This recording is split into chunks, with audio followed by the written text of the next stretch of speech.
चलो विद्यार्थी मित्रों, હવે આપણે છેલ્લે જે દાખલા આપણે ગણ્યા તેમાંથી એક ઉદાહરણ છે 5.3 એનો ડી વિભાગ આપણે થોડો છેલ્લે બાકી રહી ગયો બરાબર. આપણે આમ લખીએ, આપણને બે એક સમાન ચુંબકીય લોખંડના ટુકડા આપેલા છે એટલે બે એક સમાન લોખંડના ટુકડાઓ છે. ઉદાહરણ 5.3 માં બરાબર આ ધારો કે આ એક લોખંડનો ટુકડો આ એ, આ બીજો લોખંડનો ટુકડો આ બી, બંને તદ્દન સમાન છે. આ બે ટુકડાઓ, આ બંને ટુકડાઓમાંથી બંને ટુકડાઓ ચુંબકીય કરેલા છે કે કોઈ એક ટુકડો ચુંબકીય કરેલો છે એના વિશે આપણે માહિતી જોઈએ છે બરાબર. ચલો જો દીમાં આપણે આપ્યું છે બે સરખા લોખંડના ટુકડાઓ એ અને બી આપેલા છે જેમાંથી કોઈ એક ચોક્કસપણે ચુંબકિત કરેલો જ્ઞાત છે, આમાંથી કોઈ એક ચુંબકિત કરેલો છે બરાબર એવું આપણને આપેલું છે. આપણે જાણતા નથી આમાંથી કયો ટુકડો આ એ ચુંબક તો છે ધરાવે છે કે બીજો ટુકડો છે ચુંબકીય છે એટલે કે ચુંબકિત કરેલો છે એટલે કે ચુંબક તરીકે છે બરાબર. એ આપણે નક્કી કરવું છે. તો ચલો પહેલું આપણે આમાંથી કોઈ પણ એક ટુકડો લેવાનો, ધારો કે ટુકડો એ આપણે લઈએ બરાબર. પછી આ બીજો ટુકડો છે બી બરાબર, આ એક ટુકડો આપણે એ આપણને રાખીએ. પછી બીજો ટુકડો છે આપણી પાસે આ બી. તો બીજા ટુકડાના આ છેડાને આપણે પહેલા ટુકડાની નજીક લાવીએ બરાબર ત્યાં બરાબર. અને જો કોઈ વખત અપાકર્ષણ થાય તો એ સાથે આ ટુકડો બી છે બરાબર, એ અપાકર્ષણ અનુભવે. શું? અપાકર્ષણ. તો એનો અર્થ શું થાય? આ બંને ટુકડાઓ છે, આ ટુકડો એ અને ટુકડો બી, એ બંને ચુંબકીય બરાબર ચુંબકિત કરેલા છે. ચુંબકિત કરેલા છે એવું કહેવાય. એમ કેમ? આપણને ખબર છે બે ચુંબક હોય તો સજાતીય ધ્રુવો વચ્ચે આકર્ષણ, વિજાતીય ધ્રુવો વચ્ચે આકર્ષણ બળ લાગે. જો બે ચુંબક હોય તો અહીં એક ઉત્તર ધ્રુવ અને દક્ષિણ ધ્રુવ છે, બીજા ટુકડાના બી ટુકડામાં આપણે લઈશું બી ટુકડાને તો આકર્ષણ અથવા તો અપાકર્ષણ થશે. એટલે કોઈ એક સ્થિતિમાં અપાકર્ષણ બળ થાય એનો અર્થ શું થયો? બંને ટુકડાઓ ચુંબકિત કરેલા છે. આ એક. હવે નંબર એમાં આપણને માંગ્યું છે બીજું, કયો બંને ચુંબકિત કરેલો છે? બંને ચુંબકિત કરેલા છે કે નહીં તે કેવી રીતે નક્કી કરી શકશો? તો આવી રીતે બરાબર. પછી એક આગળ, જો કોઈ એક ચુંબકિત કરેલો હોય તો તે કેવી રીતે નક્કી કરશો? કોઈ એક ટુકડો ચુંબકિત કરેલો હોય તો આપણે કઈ રીતે નક્કી કરી શકાય? તો ચલો જો આ બે ટુકડાઓ છે એમાંથી કોઈ એક ટુકડો લઈને બીજું, દાખલા તરીકે ધારો કે આ ટુકડો છે આ એ બરાબર, આમાંથી બીજો બેમાંથી કયા ટુકડો ચુંબકિત કરેલો છે આપણને ખબર નથી. તો બેમાંથી કયો ટુકડો ચુંબકિત કરેલો છે એવું નક્કી કરવું હોય તો આપણે આ પ્રમાણે કરી શકીએ. તો ચલો જો આપણે જાણીએ છીએ ચુંબકનું ચુંબકીય ક્ષેત્ર ચુંબકના ધ્રુવો પાસે પ્રબળ હોય. ચુંબકના જે ધ્રુવો હોય ને ત્યાં આગળ ચુંબકીય ક્ષેત્રની તીવ્રતા મહત્તમ હોય એટલે કે પ્રબળ હોય. તો આવી સ્થિતિમાં બરાબર એક ટુકડાને ગોઠવી હવે બીજો ટુકડો છે એ બીજા ટુકડાને આ પહેલા ટુકડાની નીચે કોઈ એક છેડો એટલે કે કોઈ એક છેડો આવે એ રીતે આપણે રાખીએ બી. હવે આપણે ખસેડતા જઈએ તો આકર્ષણ થશે. શું થશે? આકર્ષણ. અને મધ્યમાં આવશે તો મધ્યમાં ચુંબકીય ક્ષેત્ર ઓછું હોય એટલે અહીંયા આકર્ષણ ઓછું થશે. અને બીજા આપણે ખસેડતા જઈએ તો બીજા છેડે પણ આકર્ષણ વધુ હશે.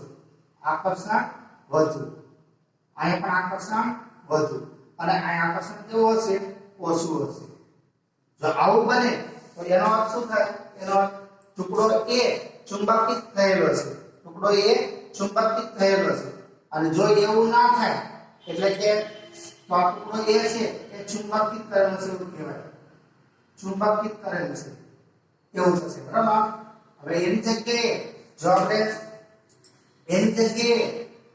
આપણે આ ટુકડા એ ની નીચે આ ટુકડો એ એની નીચે આપણે ટુકડા બી ને રાખી અને ટુકડા એના કેન્દ્ર તરફ આપણે ખસેડતા જઈએ આમ, અને જો એક સરખું જ આકર્ષણ દેતું હોય, એક સરખું આકર્ષણમાં વધઘટ થતી ના હોય બરાબર, આકર્ષણમાં કોઈ વધઘટ થતી ના હોય, અહીંયા આકર્ષણ સરખું બરાબર, આકર્ષણ અહીંયા પણ આકર્ષણ એટલું જ આકર્ષણ છે આપણે વચ્ચે રાખીએ મધ્યમાં લાવીએ ત્યારે આકર્ષણ એક સરખું રહેતું હોય તો એનો અર્થ શું થાય? એનો અર્થ ટુકડો બી છે એ ચુંબકિત કરેલો છે. આ ટુકડો બી ચુંબકિત ગણાયા તો આ ચુંબકિત છે એવું કહેવાય. એવું કેમ? ચલો જો પહેલો ટુકડો તો ચુંબક તો નથી ધરાવતો, લોખંડનો ટુકડો છે. આ બીજો ટુકડો છે એ ચુંબક છે, આપણો આ બીજો ટુકડો ચુંબક છે. આપણને ખબર છે ચુંબક છે એ લોખંડના ટુકડાને પોતાના તરફ આકર્ષે. તો આખો ટુકડો લોખંડનો છે, આ ચુંબક છે, તો એ ધ્રુવ આવશે. તો કોઈ પણ ધ્રુવ, ઉત્તર ધ્રુવ કે દક્ષિણ ધ્રુવ, તો પોતાના તરફ એક સરખું આકર્ષણ બળ લગાડે. એનો અર્થ શું થયો? આ બીજો ટુકડો ચુંબકિત થયેલો હશે. તો આવી રીતે આપણે નક્કી કરી શકાય. આ 5.3 માં ડી વિભાગ છે એ આપણે આવતું બાકી હતું, બરાબર? એટલે આપણે આ લઈ લીધું. હવે આપણે થોડું થિયરીમાં જવું છે. તો થિયરીમાં આપણે પેલા ભૌગોલિક ધ્રુવતલ, ધ્યાન રાખજો, ભૌગોલિક ધ્રુવતલ અને આ ભૌગોલિક ધ્રુવતલ, ભૌગોલિક ધ્રુવતલ જેને જીઓગ્રાફી મેરિડિયન કહેવાય છે. શું કહેવાય? જીઓગ્રાફી મેરિડિયન, મેરિડિયન અથવા ભૌગોલિક મેરિડિયન. ઘણી વખત ભૌગોલિક મેરિડિયન પણ કહેતા હોય. ભૂગોળના અંગ્રેજીમાં જીઓગ્રાફી કહીએ છીએ, એટલે જીઓગ્રાફી મેરિડિયન પણ કહેવાય, બરાબર? એવી જ રીતે ચુંબકીય ધ્રુવતલ, ચુંબકીય ધ્રુવતલ જેને મેગ્નેટિક મેરિડિયન કહેવાય, મેગ્નેટિક મેરિડિયન, મેગ્નેટિક મેરિડિયન. પછી ચુંબકીય દત્પાત કોણ, ચુંબકીય ડેક્લિનેશન, ચુંબકીય ડેક્લિનેશન જેને ડી વડે દર્શાવવામાં આવે છે. પછી ચુંબકીય ડીપ એંગલ, ચુંબકીય ડીપ એંગલ, ચુંબકીય ડીપ એંગલ જેને આઈ વડે દર્શાવવામાં આવે છે. તો આવા આપણે પદની સમજૂતી આપણે મેળવી છે, બરાબર? તો જોઈએ આપણે આવા પદોની સમજૂતી, બરાબર? તો સૌથી પહેલા જુઓ, અહીંયા જો ખાસ સમજો. તો ધારો કે આપણી પૃથ્વીનો ગોળો, આપણી પૃથ્વીનો ગોળો, આ પૃથ્વીનું કેન્દ્ર, આ પૃથ્વીની ભૌગોલિક ઉત્તર દક્ષિણ દિશા, પૃથ્વીની ભૌગોલિક ઉત્તર દક્ષિણ દિશા એટલે પૃથ્વીનો ભૌગોલિક ઉત્તર ધ્રુવ, પૃથ્વીનો ભૌગોલિક દક્ષિણ ધ્રુવ, બરાબર? આ પૃથ્વીની અક્ષ કહેવાય, પરિભ્રમણ અક્ષ, પૃથ્વીની પરિભ્રમણ અક્ષ છે, પૃથ્વીની પરિભ્રમણ અક્ષ. આ ભૌગોલિક ઉત્તર દક્ષિણ દિશા દર્શાવે છે. તો ભૌગોલિક ઉત્તર દક્ષિણ દિશા, બરાબર? આના આપણે કે આર આર ડેશ, તો અહીંયા આપણે લખીએ તો આર આર ડેશ એ પૃથ્વીની પરિભ્રમણ અક્ષ, પૃથ્વીની પરિભ્રમણ અક્ષ છે, પરિભ્રમણ અક્ષ. ઓકે, ચલો હવે આ પૃથ્વીનું વિષુવવૃત્ત છે. શું છે? આ પૃથ્વીનું વિષુવવૃત્ત. તો આને આપણે કહેવાય પૃથ્વીનું વિષુવવૃત્ત, પૃથ્વીનું વિષુવવૃત્ત, બરાબર? આ પૃથ્વીનું આપણે વિષુવવૃત્ત થયું, બરાબર? હવે આપણું પૃથ્વીનું ચુંબકીય ક્ષેત્ર છે, પૃથ્વીનું ચુંબકીય ક્ષેત્ર. તો એની અક્ષ એટલે કે ચુંબકની અક્ષ અને પૃથ્વીની અક્ષ એકબીજા પર સંપાત થયેલી નથી, એવું આપણે આગળ જોઈ ગયા, બરાબર? તો અહીંયા આગળ પૃથ્વીની ચુંબકીય અક્ષ આપણને આ પ્રમાણે મળશે. તો આ પૃથ્વીના ચુંબકીય અક્ષ ગણાય. શું ગણાય? પૃથ્વીના ચુંબકની અક્ષ એટલે કે પૃથ્વીની ચુંબકીય અક્ષ છે, ચુંબકીય અક્ષ. અને એને આપણે લંબ દોરીએ તો આ ચુંબકીય વિષુવવૃત્ત ગણાય, ચુંબકીય વિષુવવૃત્ત, ચુંબકીય વિષુવવૃત્ત, બરાબર? હવે અહીંયા આગળ જેમાં આપણે પૃથ્વીની પર પરિભ્રમણ અક્ષ લીધું એવી રીતે આને આપણે નામ આપીએ એમ ડેશ, એમ ડેશ. આ એમ ડેશ એ ચુંબકીય અક્ષ કહેવાય. શું કહેવાય? પૃથ્વીના ચુંબકની અક્ષ એટલે ચુંબકીય અક્ષ છે, ચુંબકીય અક્ષ. હવે આપણે જાણીએ છીએ પૃથ્વીના કોઈપણ સ્થળની માહિતી મેળવવા માટે, પૃથ્વીના કોઈપણ સ્થળની માહિતી મેળવવા માટે પૃથ્વી ઉપર આડી અને ઊભી, બરાબર, વર્તુળાકાર રેખાઓ દોરેલી હોય છે. એમાં આડી રેખાઓ હોય એટલે અક્ષાંશ કહેવાય, ઊભી રેખાઓ હોય એટલે રેખાંશ કહેવાય. ઊભી વર્તુળાકાર રેખાઓ, ઊર્ધ્વ વર્તુળાકાર રેખા એને આપણે શું કહીશું? રેખાંશ.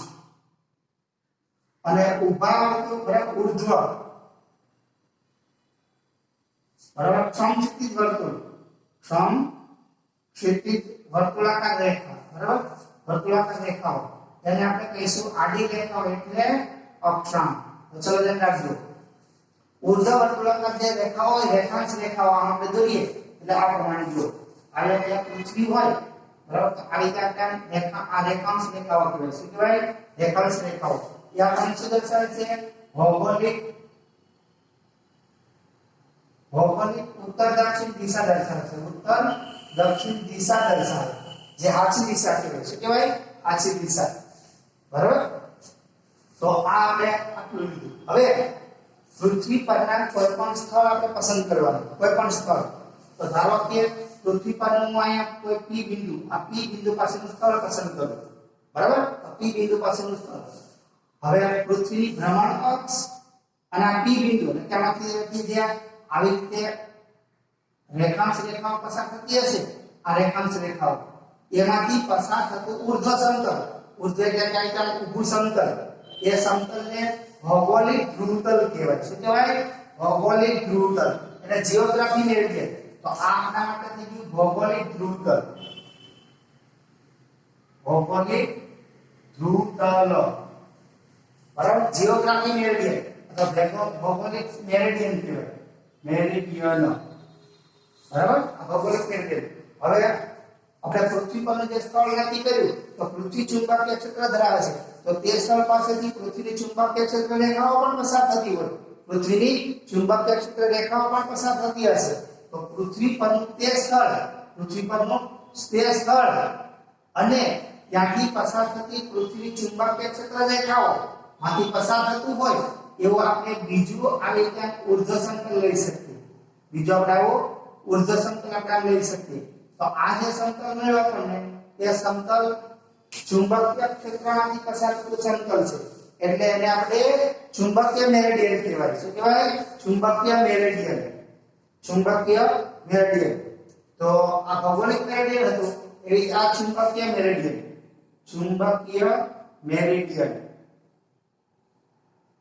બરાબર તો આમ આપણને કોઈ એક સ્થળ પાસે પૃથ્વીના ભૌગોલિક દિશા દર્શાવતું અને ચુંબકીય દિશા દર્શાવતા આપણને બે સમતલ મળ્યા આ ભૌગોલિક દિશા દર્શાવતું સમતલ છે એને ભૌગોલિક મેરિડિયન અને ચુંબકીય ક્ષેત્રની ઉત્તર દક્ષિણ દિશા દર્શાવતું સમતલ છે એને ચુંબકીય મેરિડિયન કહેવાય ચુંબકીય મેરિડિયનને મેગ્નેટિક મેરિડિયન ચુંબકને આપણે મેગ્નેટ કહીએ છીએ તો મેગ્નેટિક મેરિડિયન વડે પણ દર્શાવવામાં આવે છે તો મેગ્નેટિક મેરિડિયન છે આપણે બે શબ્દો ત્યાં ભૌગોલિક મેરિડિયન અને મેગ્નેટિક મેરિડિયન હવે મેગ્નેટિક ડિક્લિનેશન તો અહીંયા આગળ જુઓ અહીંયા આગળ તો આ ભૌગોલિક મેરિડિયન આમ છે ચુંબકીય મેરિડિયન આમ છે બંને મેરિડિયન એટલે બંને સમતલો એકબીજા પર સંપર્ક થયેલા નથી બંને એકબીજાને છેદે છે તો બંને સમતલો વચ્ચે જે ખૂણો બને એ ખૂણાને મેગ્નેટિક ડિક્લિનેશન કહેવાય જેને d વડે દર્શાવાય તો મેગ્નેટિક ડિક્લિનેશન એટલે શું તો ભૌગોલિક મેરિડિયન અને ચુંબકીય મેરિડિયન વચ્ચે બનતા ખૂણાને મેગ્નેટિક ડિક્લિનેશન કહેવાય મેગ્નેટિક એટલે કે ચુંબકીય ડિક્લિનેશન કહેવાય બરાબર હવે એવી રીતે ચુંબકીય ડીપ એંગલ આપણે જોઈએ છે ચુંબકીય ડીપ એંગલ તો ચલો જો આપણી પૃથ્વી બરાબર આ પૃથ્વીનું ચુંબકીય અક્ષ પૃથ્વી હવે જાણીએ આ ચુંબકીય છોઈને આપણે અહીંયા ઊર્ધ્વ મુક્તતા ભ્રમણ કરી શકે એવી રીતે આપણે લટકાવીએ તો ચુંબકીય છોય એ લગભગ આ પ્રમાણે સ્થિર થતી હોય ચુંબકીય છોય છે એ લગભગ આપણને આ પ્રમાણે સ્થિર થયેલી જોવા મળે બરાબર આ પ્રમાણે ચુંબકીય ક્ષેત્રની દિશામાં સ્થિર થશે આ પ્રમાણે ચુંબકીય છોય સ્થિર થયેલી હોય છે બરાબર તો અહીંયા આગળ આપણે આ સમક્ષિતિજ દિશા શું થયો સમક્ષિતિજ દિશા અને આ પૃથ્વીના ચુંબકીય ક્ષેત્રની દિશા તો બંને વચ્ચેનો બનતો ખૂણો છે એને મેગ્નેટિક ડીપ એંગલ કહેવાય તો ચલો પૃથ્વીના ચુંબકીય ક્ષેત્ર સાથે પૃથ્વીના ચુંબકીય ક્ષેત્ર અથવા પૃથ્વીના ચુંબકીય ક્ષેત્રની દિશા સમક્ષિતિજ દિશા સાથે બનાવેલા ખૂણાને મેગ્નેટિક ડીપ એંગલ કહે છે તો મેગ્નેટિક ડીપ એંગલ છે ફરીવાર પૃથ્વીના ચુંબકીય ક્ષેત્રની દિશાએ સમક્ષિતિજ દિશા સાથે બનાવેલા ખૂણાને મેગ્નેટિક ડીપ એંગલ કહે છે। હવે જો આ મેગ્નેટિક ડીપ એંગલ I ये हमेशा चुंबकीय समतलમાં જ હોય। એમાં હોય મેગ્નેટિક મેરિડિયનમાં। આપણે યાદ રાખજો આ મેગ્નેટિક મેરિડિયનની અંદર જ હોય, એની બહાર કઈથી હોય નહીં। હવે આપણે આ ચલો મેગ્નેટિક ભૌગોલિક ધ્રુવતલ, ચુંબકીય ધ્રુવતલ, મેગ્નેટિક ડેક્લિનેશન અને મેગ્નેટિક ડીપ એંગલ એ આપણે દર્શાવો છો। મેગ્નેટિક ડીપ એંગલ આપણે મેગ્નેટિક ડીપ એંગલ એને I અથવા તો phi વડે દર્શાવાય। I or phi વડે દર્શાવવામાં આવે છે। તો આપણે જોઈએ જો હજી બીજી રીતે આપણે જોઈએ તો આપણે માની લઈએ તો ચલો આ આપણી પૃથ્વી, આ પૃથ્વીનું કેન્દ્ર, આ પૃથ્વી પરનું કોઈ એક સ્થળ નક્કી કરીએ અને આ આપણે આમ લંબ લઈએ, બરાબર। હવે પૃથ્વીનું સ્થળ આપણે જોડ્યું, પૃથ્વીનું સ્થળ। હવે પૃથ્વીના સ્થળ પાસે અહીંયા પૃથ્વીનું ચુંબકીય ક્ષેત્ર છે આપણને આ દિશામાં છે, આ B। હવે અહીંયા આપણે ચુંબકીય દિશા લેવી, આપણે ચુંબકીય દિશા આપણે સ્પર્શક દોરવો પડે। તો પૃથ્વીની સપાટી પર આ પૃથ્વીની સપાટી આગળ દોરેલો સ્પર્શક છે અને આ પૃથ્વીનું ચુંબકીય ક્ષેત્ર છે। ચુંબકીય ક્ષેત્રને અહીંયા ગોઠવો ને તો આ પ્રમાણે સ્થિર થાય, આની જગ્યાએ આ પ્રમાણે સ્થિર થશે। તો અહીંયા આગળ આ પૃથ્વીનું ચુંબકીય ક્ષેત્ર છે, બરાબર। આ પૃથ્વીના ચુંબકીય ક્ષેત્ર એ પૃથ્વીની સપાટી સાથે બનાવેલો ખૂણો એટલે કે મેગ્નેટિક ડીપ એંગલ। હવે આપણે આના બે પરસ્પર લંબ હોય એવા ઘટકો લઈ શકીએ। તો આ ઘટક છે એક સમક્ષિતિજ ઘટક કહેવાય, જેને HC વડે દર્શાવાય, અને લંબ ઘટક છે એને ZE વડે દર્શાવાય। તો અહીંયા HE એટલે શું છે? તો પૃથ્વીના ચુંબકીય ક્ષેત્ર, પૃથ્વીના ચુંબકીય ક્ષેત્રનો સમક્ષિતિજ ઘટક, એવો સમક્ષિતિજ ઘટક। જ્યારે ZE છે તેને આપણે પૃથ્વીના ચુંબકીય ક્ષેત્રનો ઉર્ધ્વ ઘટક કહેવાય। શું કહેવાય? ઉર્ધ્વ ઘટક, બરાબર। તો જોઈ લો પહેલા ખબર આ પૃથ્વીના ચુંબકીય ક્ષેત્રનો ઉર્ધ્વ ઘટક થયો, બરાબર। હવે આપણે આગળ જવું છે તો જુઓ આ પૃથ્વીના ચુંબકીય ક્ષેત્રનો ઉર્ધ્વ ઘટક, ઓકે। ચલો હવે જુઓ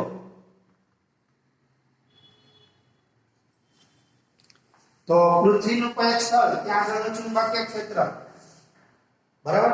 આ પૃથ્વીની સપાટી એટલે કે સ્પર્શક, તો જ્યાં જે ખૂણો બને તેને આપણે મેગ્નેટિક ડીપ એંગલ પણ કહેવાય। શું કહેવાય? મેગ્નેટિક ડીપ એંગલ, બરાબર। હવે આ સ્થિતિ આપણે મેળવવી હોય તો કોઈ મુક્ત રીતે ભ્રમણ કરી શકે તેવા ચુંબક ઉર્ધ્વ સમતલમાં, ઉર્ધ્વ સમતલ મુક્ત રીતે ભ્રમણ કરી શકે તેવા લટકાવીએ તો ચુંબક સ્થિર થશે, ત્યારે એની ચુંબકીય ક્ષેત્રની દિશા મળશે આપણને એક સમક્ષિતિજ દિશા સાથે જે ખૂણો આંતરે એ ખૂણો એટલે આપણે મેગ્નેટિક ડીપ એંગલ કહેવાય, બરાબર। ચલો જોઈએ ફટાફટ મેગ્નેટિક ડીપ એંગલ। હવે આગળ મેગ્નેટિક ડેક્લિનેશન કીધું, મેગ્નેટિક ડેક્લિનેશન જેને D વડે આપણે દર્શાવે, શેના વડે? D વડે। તો વિષુવવૃત્ત પાસે આ વિષુવવૃત્તીય રેખા છે, બરાબર। આ વિષુવવૃત્ત પાસે મેગ્નેટિક ડેક્લિનેશન નું મૂલ્ય ઓછું હોય। મેગ્નેટિક ડેક્લિનેશન નું મૂલ્ય ક્યાં ઓછું મળે છે આપણને? વિષુવવૃત્ત રેખા પાસે, વિષુવવૃત્ત પાસે। એટલે આપણે મુંબઈ અને દિલ્હી એ લગભગ આપણી પૃથ્વીની જે વિષુવવૃત્ત રેખા છે એની નજીક છે, એટલે દિલ્હી અને મુંબઈ બંને માટે મેગ્નેટિક ડેક્લિનેશન ના મૂલ્યો ઓછા મળે છે। દિલ્હી માટે લગભગ 0.41 કલાક, 0.41 સેકન્ડ, સોરી 0.41 મિનિટ, અને એવી રીતે મુંબઈ માટે લગભગ 0.58 મિનિટ જેટલો આપણે મેગ્નેટિક ડેક્લિનેશન મળતું હોય છે, બરાબર। તો આ છે આપણે મેગ્નેટ ચારે પોઈન્ટ વિશેની સમજૂતી। હવે આપણે આ જે ઘટકો આપણે લીધા એ બધાની આપણે એક જ સાથે સમજૂતી આપી હોય, એક જ સાથે સમજૂતી આપી હોય તો આપણે આ પ્રમાણે આપી શકાય। આ નમન કોણ થયું? હવે આ બધાને આપણે એક જ ભાગમાં આપણે દર્શાવીએ તો ચલો હવે પૃથ્વીના ચુંબકીય ક્ષેત્રના પ્રાચલ, પૃથ્વીના ચુંબકીય ક્ષેત્રના પ્રાચલ,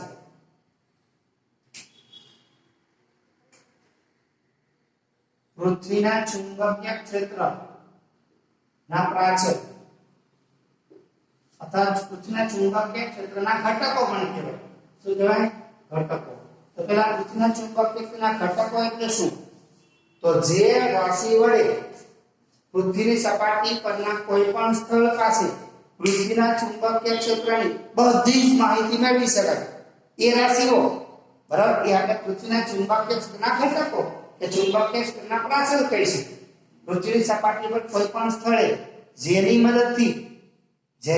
મદદથી પૃથ્વીના ચુંબકીય ક્ષેત્રની બધી જ માહિતી મેળવી શકાય તેને આપણે પૃથ્વીના ચુંબકીયના પ્રાચલો અથવા પૃથ્વીના ચુંબકીય ક્ષેત્રના ઘટકો કહીશું. તો અહીં આપણે પૃથ્વીના ચુંબકીય ક્ષેત્રના ઘટકોમાં આપણે ત્રણ વસ્તુ છે. નંબર 1 મેગ્નેટિક ડિક્લિનેશન એટલે D. નંબર 2 બરાબર નંબર 2 નમન કોણ એટલે કે મેગ્નેટિક ડીપ એંગલ નમન કોણ. અને નંબર 3 આ પૃથ્વીનું જે ચુંબકીય ક્ષેત્ર છે BH બરાબર આ પૃથ્વીનું ચુંબકીય ક્ષેત્ર છે એના બંને ઘટકો એક સંક્ષિપ્ત ઘટક AC અને ઉર્ધ્વ ઘટક ZE જેની મદદથી આપણે પૃથ્વીની સપાટી પરના કોઈપણ સ્થળનું ચુંબકીય ક્ષેત્ર આપણે જાણી શકીએ છીએ. એટલે આને પૃથ્વીના ચુંબકીય ક્ષેત્રના પ્રાચલ તરીકે ઓળખવામાં આવે છે. હવે આપણે ચલો આ બધા ચુંબકીય પ્રાચલો સાથે એક આકૃતિ દોરીએ. તો જો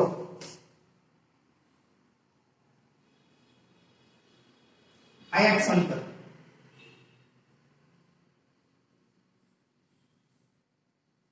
આ બીજું સમતલ, આમ જોડી બરાબર. તો જેમ આપણે અહીંયા પૃથ્વીની સપાટી પરનું P સ્થળ કીધેલું એ રીતે પૃથ્વીની સપાટી પરનું આ P સ્થળ.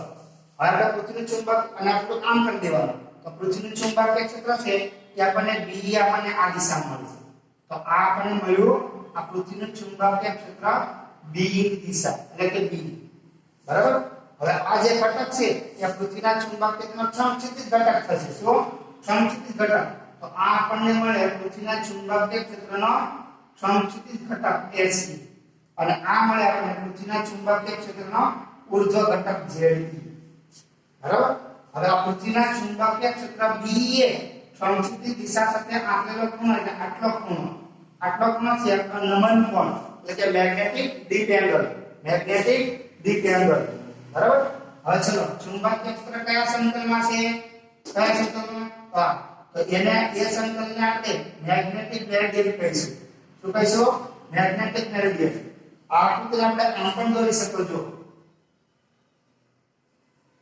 ધારો કે આ મેગ્નેટિક મેરિડિયન છે. મેગ્નેટિક મેરિડિયન અને ચુંબકીય ધ્રુવતલ બરાબર. આ ચુંબકીય ધ્રુવતલ અને અહીંયાથી આપણે આમ